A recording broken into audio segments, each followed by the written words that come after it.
કહે છો તે તમે સૌ શાંતિથી સાંભળજો. સ્નેહી સુરત છો ને મમતાની મૂરત છો. પ્રેમના અમાપ સાગર જેવી લાડકવાઈ બેટી તમે જાત છો. સૃષ્ટિની ઉત્પત્તિથી લઈને આજ સુધી કુદરતે કોઈ હસતું, ખેલતું અને નિષ્કામ નિસ્વાર્થ સર્જન કર્યું હોય તો એ દીકરીનું છે. મિત્રો, જગતજનની જગદંબાના અવતાર સમયે દીકરી એ તો દિલનો દીવો કહેવાય.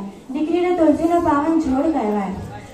એક કરુણા, ત્યાગ અને પ્રેમની સાક્ષાત મૂર્તિ કહેવાય. 21મી સદી એટલે જ્ઞાન, વિજ્ઞાન અને ટેકનોલોજીની સદી.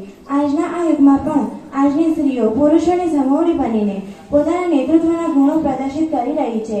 આજના જનમાનસમાં હજી પણ થોડા ઘણા અંશે દીકરીઓના અવતરણને હીન નજરથી જોવામાં આવી રહ્યું છે. મિત્રો, દીકરી છે તો સમાજ છે, રાષ્ટ્ર છે, વિશ્વની ધરોહર દીકરી જ છે. આપણા સમાજમાં હજી પણ ક્યાંક જે હીનતાનો ભાવ જોવા મળે છે તે બદલવો પડશે. દીકરી નથી સાપનો ભારો, દીકરી તો છે તુલસીનો ક્યારો, દીકરી તો છે ગંગાનો અવારો. કુદરતના કોમળ હાથનું શ્રેષ્ઠ સર્જન એટલે દીકરી. આવો એ દીકરીના જન્મને વધાવીએ. સમાજના ઘડતરનું કાર્ય જેના હાથમાં છે એવી દીકરીઓને શિક્ષણ મળે અને દીકરી ફક્ત ગૃહિણી ન બની રહે, પરંતુ પોતાના માન મોભા સાથે શિક્ષણ મેળવી તેનો સર્વાંગી વિકાસ કરે. તે માટે આપણે સૌ સમાજમાં જાગૃતિ લાવવા માટે પ્રયત્ન કરીએ. ભારત જેવા વિકાસશીલ દેશમાં આજે પણ ભ્રૂણ હત્યા અને નવજાત બેટીઓને તરછોડી દેવાના બનાવો રોજબરોજ જોવા મળી રહ્યા છે.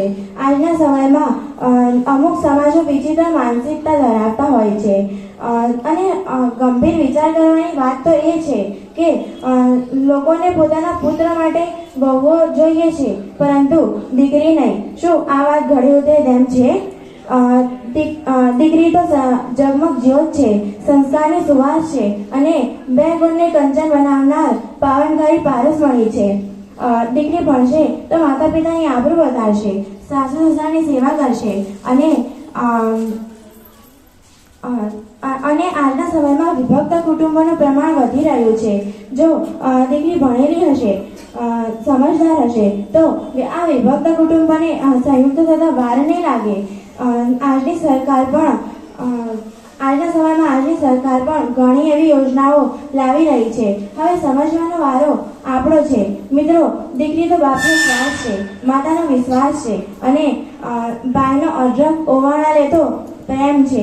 બસ છેલ્લે એટલું જ કહીશ કે સ્નેહથી નીતરતી સરવાણી છું, માતા પિતાનો પ્રેમ અને પરિવારની રાણી છું. બેટી બચાવો, બેટી પઢાવો, બેટી સંગ હેર પ્રેમની લાગણી વાવો.